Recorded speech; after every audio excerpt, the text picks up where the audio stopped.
Deus tem poder para endurecer, também teria poder para amolecer. E a pergunta que eu te faço é, irmão, por que Deus não amolece o coração de Faraó ao invés de endurecer? Por que Deus não faz com que eles sejam liberados de uma maneira tranquila, ao invés de provocar o coração, o endurecimento de Faraó, para que ele não venha liberar o povo da terra do Egito? É simples, irmão, porque tudo que é dado de mão beijada não tem valor. Deus queria glorificar o seu nome e apresentar o seu poder para o povo que ele escolheu. Você está entendendo porque às vezes Deus te promete algo, fala, meu filho, eu vou te colocar numa empresa abençoada, eu vou te dar um casamento abençoado, eu vou te transformar num dos maiores profissionais, num dos maiores profetas, num dos maiores pregadores, mas o trajeto que você encontra até lá tem muita luta, obstáculo, batalha, perseguição, calúnia. Porque se fosse fácil, Deus não teria o seu nome glorificado no meio desse processo. É ou não é? Então, se o povo que estava acostumado com aquela cultura egípcia não entendesse que havia um Deus de verdade, um único Deus, que era criador dos céus e da terra e que tinha poder para determinar tudo, absolutamente tudo que quisesse, se eles não entendessem isso, jamais amariam a Deus. E detalhe, irmão, mesmo Deus tendo operado todos esses sinais, você sabe que o povo murmurou tantas vezes achando que Deus errou. Moisés, Deus errou quando nos arrancou do Egito e disse que nós entraríamos numa terra prometida. Moisés, eu acho que Deus falhou, porque nós vamos morrer de fome nesse deserto. Ou seja, eles estavam escravizados na mão dos egípcios, estavam exercendo cargas pesadas sobre eles, mas eles estavam tendo desejo de voltar para aquela terra. Deus assim se acerta com o povo, como nós lemos no Salmo. Coloca seu povo na terra prometida, uma terra aonde é fértil, aonde eles nem teriam que trabalhar para colher. Deus os abençoou. Só que tem um problema, irmão. Todas as vezes que Deus abençoa alguém, essa pessoa se esquece de Deus. O povo esqueceu quem arrancou eles com mão forte do Egito para colocar na terra da promessa. O povo esqueceu quem matou os primogênitos, quem abriu o mar vermelho, quem fez ferver água da rocha. O povo se esqueceu de quem exerceu todos aqueles sinais e maravilhas, desde o Egito até a terra da promessa. Porque estavam num modo confortável, estavam numa zona de conforto. Eles estavam vivendo o cumprimento das promessas de Deus.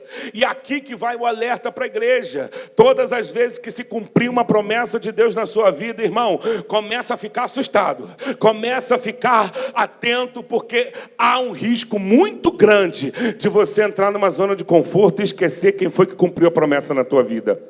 Há um risco muito grande de você esquecer de Deus. Certa feita, eu vou me lembrar aqui, certa feita, culto de quinta-feira lá em Niterói, na época, Deus me usou para uma irmã, revelou do marido, que ela estava com a aliança na mão, mas o marido estava fora. Falei, eu vejo a aliança, mas não vejo o marido. Ela, é verdade. E está uma batalha que só é verdade. E Deus está dizendo que tem libertação para ele, é verdade, ele está nas drogas. Sabe o que aconteceu? Deus libertou, eu profetizei assim, dentro de 7 dias, tu vai ver o teu milagre acontecer. Irmão, passou 7 dias, ela estava no culto com o marido dela, aceitando Jesus. Não só o marido, toda a família. Tem um vídeo lá no meu Instagram. Aceitou Jesus. Maravilha, ok? Família restaurada. Pergunta quando foi que eu vi a irmã de novo.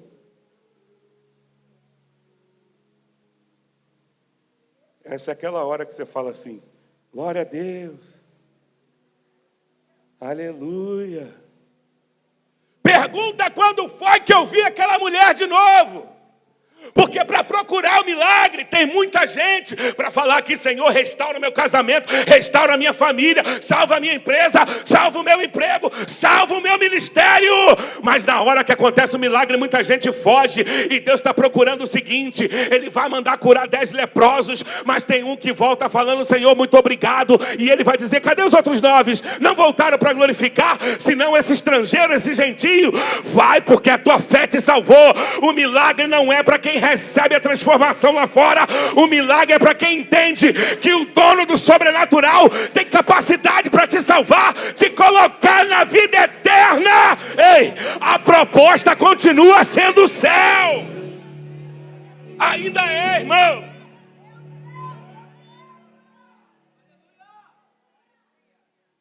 Fala para o seu irmão igual profeta: na minha vida foi necessário a minha esposa ter um câncer. Muitos aqui já conhecem essa história.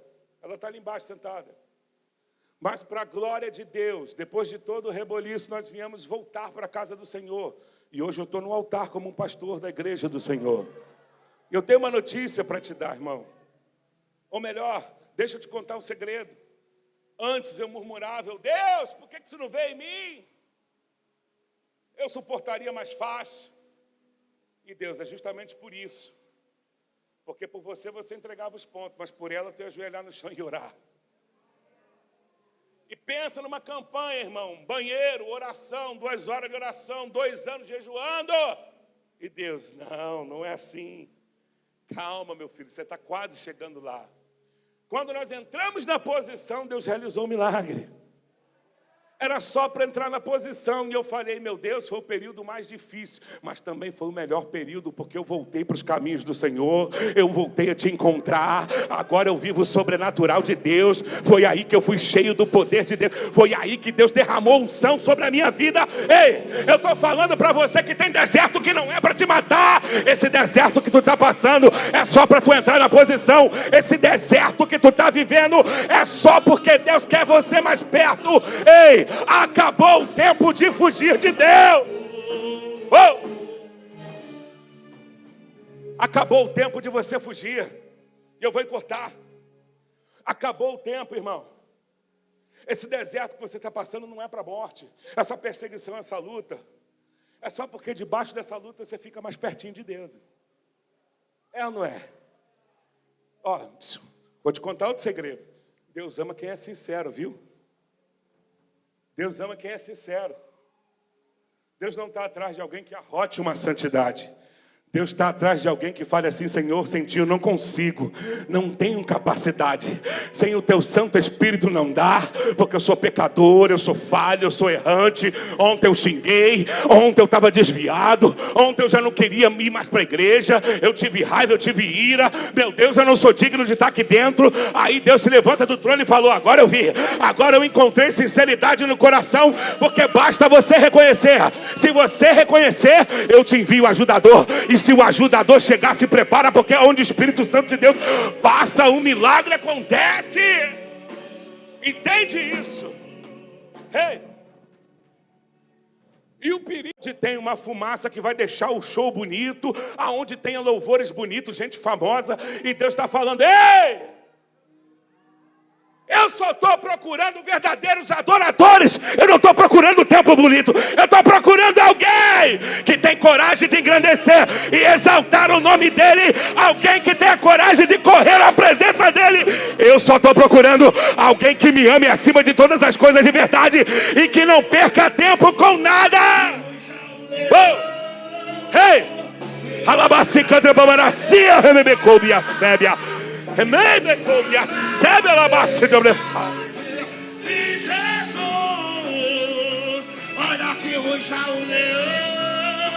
Hoje em dia tem muita gente dentro da igreja que está adorando o pregador e não a Deus. Adora o templo e não a Deus. Adora o presidente do ministério e não a Deus. Ei, pastor, mas tem como adorar a adoração? Claro. Porque tem gente que conforta o seu ego no momento de louvor, mas não entende que esse louvor tem que subir como incenso suave diante do trono de Deus. que o objetivo é ele ser engrandecido, exaltado, bendito, porque ele é santo, ele é santo, ele é santo, e ele é digno de toda a honra e toda a glória. Toma cuidado para não desviar a tua adoração. Tu não está aqui por causa de homem, tu não está aqui por causa dos pastores, dos profetas, dos levitas, tu está aqui por causa de Deus. Pegou, alabaste de obrefaia. Chegou a adoradora, tem adorador a casa. Tem adorador a casa. Tem adorador de verdade. Alabaste de obrefaia. Cadê? Deixa eu ver. Já tem adorador até sendo tomado pelo Espírito. Cadê? Deixa eu ver. Aonde? Cadê? Os adoradores de Deus. Aonde está? Deus está nos trazendo a memória da onde Ele nos arrancou e o milagre que Ele fez sobre a nossa vida. Eu estou sentindo Deus aqui, hein? Deus está falando assim: igreja, lembra de quando eu te livrei da morte, lembra de quando eu te livrei do leito, lembra quando eu te livrei do assalto, lembra quando eu te trouxe para a minha presença. Não se esquece.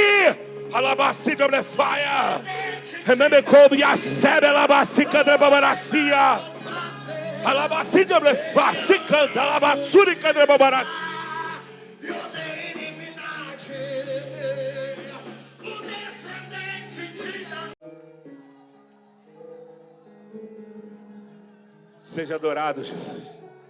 Esse som de línguas estranhas está chegando no céu. Esse som desse glória a Deus misturado com aleluia está chegando no céu. Deus está de pé no trono nessa manhã para receber a tua adoração. Não te esqueças da onde eu te tirei. Ei, tome seus assentos que eu vou concluir. A presença dele vale mais do que tudo para mim. Não tem carro, não tem bens, não tem dinheiro, não tem casa que possa ser trocado por essa presença que é única. Não existe felicidade aí fora, tem felicidade temporária, porque permanente é só na presença de Deus, permanente é só com Ele. Oh! Ei! Você conhece isso? Então, bem resumido, Acabe foi o rei que mais profanou Israel. Pergunta por quê? Porque trocou a promessa por uma proposta. Trocou uma aliança divina por uma aliança mundana. Trocou o que Deus tinha para oferecer por algo que o diabo lhe ofereceu. Aquele tempo a depravação era total, porque Acabe, todos já conhecem, casou com Jezabel. E a Bíblia diz que Jezabel ia implantando a sua vontade sobre o reino de Deus. Perseguiu os profetas, começou a matar os profetas, começou a deturpar o altar de Deus e a desfazer as promessas que Deus tinha para aquele povo. E Acabe não se posicionava. Acabe deixou tudo acontecer, não ligou, não esquentou. Acabe não queria problema, não queria embate, não queria conflito. Mas aí é que está, no meio de toda uma nação que se corrompeu, ainda existia 7.000 joelhos que não se dobraram. A Bíblia não diz, mas não me proíbe de imaginar que esses joelhos estavam com certeza em clamor, em oração. Esses 7.000 que não dobraram, que não se dobraram diante de Baal, não beijaram a boca de Baal, nem de Jezabel, estavam clamando e intercedendo. Aí Deus sustenta um profeta, quem sabe quem é? Deus levanta um profeta para aquela geração, Elias. E aí Elias aparece profetizando: segundo a minha palavra, não vai chover em Israel, e o céu se fecha e a seca vem. Por esse motivo todos querem perseguir e querem matar Elias, mas simplesmente ele profetizou contra os pecados daquela nação. Profetizou porque aquela nação estava fugindo do centro da vontade de Deus. Vai chegar o momento em que Elias tem que fugir, tem que sair correndo. Porém, Deus fala para ele: Elias, vai até Acabe, porque eu vou fazer voltar a chover. Quando esse encontro acontece, é que eu quero que você preste muita atenção. Quando esse encontro acontece entre Elias e Acabe, que ele está indo para desafiar os 850 profetas de Baal e Azerá, a Bíblia diz que Acabe diz para ele assim: és tu o perturbador de Israel? Elias vai responder para ele: perturbador é você, rapaz. Você que abandonou as leis do nosso Deus, você que profanou o altar, é você quem está deixando o diabo entrar dentro da nossa nação. Sabe o que é isso? Tem gente querendo transferir a culpa para você do mal que está acontecendo, e Deus está falando assim: eu te levantei como um Elias, eu não te levantei como um Acabe. Não é para você concordar com aquilo que está errado, é para você se posicionar. Sim, é para você abrir a tua boca de... Eu estou toda arrepiada aqui. É para você abrir a tua boca de profeta e usar a autoridade que eu te dei. Põe as coisas em ordem na tua casa, põe as coisas em ordem na tua empresa, põe as coisas em ordem no teu convívio, porque Deus está falando para você: eu te levantei. Ei, Acabe está dizendo para Elias: tu é o perturbador de Israel. Só porque Elias não se corrompeu e não se curvou diante de Baal, só porque Elias não se curvou diante de Jezabel, aí ele vai dizer que ele é um perturbador. É fácil transferir a culpa para as pessoas. É fácil eu querer jogar os meus problemas em cima dos outros. Difícil é ele assumir a postura dele, de quem está governando Israel, não deixar a nação ficar profanada. Mas naquele desafio, ele toma um tapa na cara. Porque Elias está dizendo para ele, é um tapa na cara, irmão. Elias está dizendo para ele: eu não me corrompi, não me vendi. Sabe o que Deus está falando? Enquanto tem rei se corrompendo, empurrando para debaixo do tapete porque não quer se indispor com alguém, ainda tem Elias de Deus aqui que tem coragem para exercer a vontade dele. Ainda tem Elias aqui que se posiciona. Ainda tem Elias sobre o altar. Ainda tem Elias para poder trazer um avivamento. Ainda tem Elias que não vão deixar a fogueira se apagar. Ainda tem Elias que vão restaurar o altar de Deus. Escuta, o desafio está armado. Acabe aceita, leva os 850 profetas para cima do monte, porque todas as vezes que Deus contemplava que a nação precisava de um socorro espiritual, Deus levantava um homem cheio do Espírito Santo. Elias então leva os 850 profetas para um desafio, e aqueles que vieram junto para assistir, a nação de Israel veio para assistir, eles pegaram, construíram um altar para Baal, botaram no ouvido, e você já conhece essa história, fizeram um sacrifício para Baal e ficaram clamando, porque esse era o desafio. O Deus que fizesse o fogo descer e consumir o holocausto seria considerado o Deus da nação. E Elias está debochando ainda, porque quem tem crédito com Deus pode debochar da cara do diabo. Quem está debaixo de um direcionamento, irmão, não precisa ter medo de falar. Quem está debaixo de uma direção divina não precisa se acovardar. Elias está dizendo para ele: teu Deus é surdo, é? Grita mais alto, ele deve estar dormindo, deve estar viajando. Por isso que não está caindo fogo do céu aí. Ou ele está ocupado, esqueceu de vocês. São 850 contra 1. É Deus falando para você, não é para tu prestar atenção na quantidade dos que estão à tua volta se corrompendo. É para você ser um Elias de Deus e não se corromper em meio ao caos.